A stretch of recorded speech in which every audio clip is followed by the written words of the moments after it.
सबको लगता है कि अमेरिका के हमले में भाई साहब 3 भारतीयों की ना मौत हो गई है। लेकिन सबसे बड़ा सवाल उठता है कि आखिर भाई साहब यह मौत कैसे हो गई इन लोगों की। ये 3 भारतीय क्या कर रहे थे जिसकी वजह से अमेरिका के हमले में यह तीनों भाई साहब मौत के घाट उतार दिए गए। आइए देखते हैं कि आखिर पूरा मामला क्या था।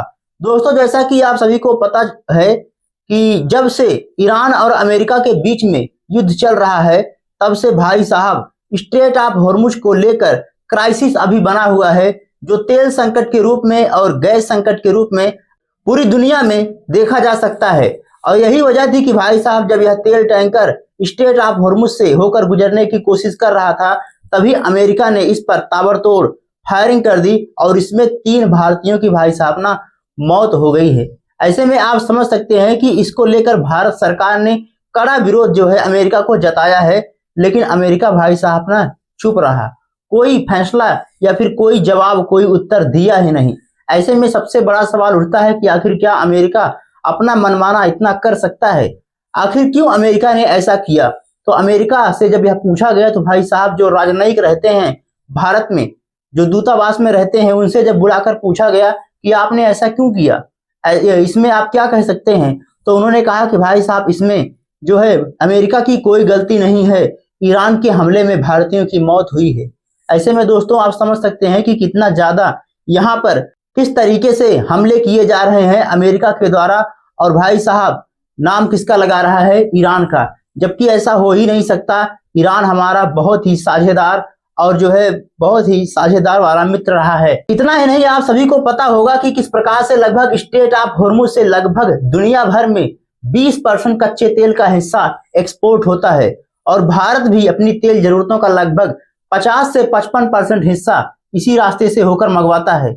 और यही वजह है कि भाई साहब जब से ईरान और अमेरिका ने यहाँ पर नाकेबंदी करके रखी है ना, तब से भारत ने भाई साहब अपने तेल खरीद का कई 21% से ज्यादा मतलब तेल खरीदना रूस से स्टार्ट कर दिया है। ऐसे में आप समझ सकते हैं कि कितना ज्यादा तेल जो है अब मई महीने में रूस से खरीदा जा रहा है, ताकि भारत में जो पेट्रोल और डीजल की क्राइसिस देखने को मिल रही थी वह पूरी तरीके से कम हो सके। दोस्तों, यह तेल टैंकर भाई साहब ओमान की खाड़ी से होता हुआ, ओमान सागर से होता हुआ भारत को आ रहा था। लेकिन इसी बीच जो है अमेरिका की जो नेवी थी इस पर ताबड़तोड़ हमले कर देती है और इसमें लगभग 3 भारतीयों की मौत हो जाती है। लेकिन अब सवाल यह है कि आखिर यह सब भाई साहब कब तक चलता रहेगा?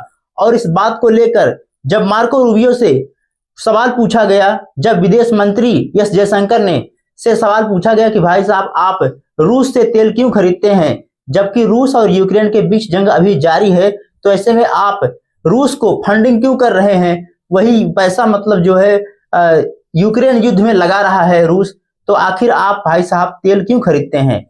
ऐसे में जो सवाल था वह काफी ज्यादा गंभीर था और इस बात को लेकर एस जयशंकर ने भाई साहब ना यूरोप वालों की ना धुलाई कर दी और कहा कि भाई साहब आप नैतिकता की बात तो करिए ही ना। जिस तरीके से आप इस समय युद्ध हो रहा है उसमें क्या कोई ऐसा हथियार है जो मेड इन इंडिया का बना है? क्या आप जवाब दे सकते हैं? आप भाई साहब नैतिकता की बात करिए ही ना, यह पूरी तरीके से गलत है।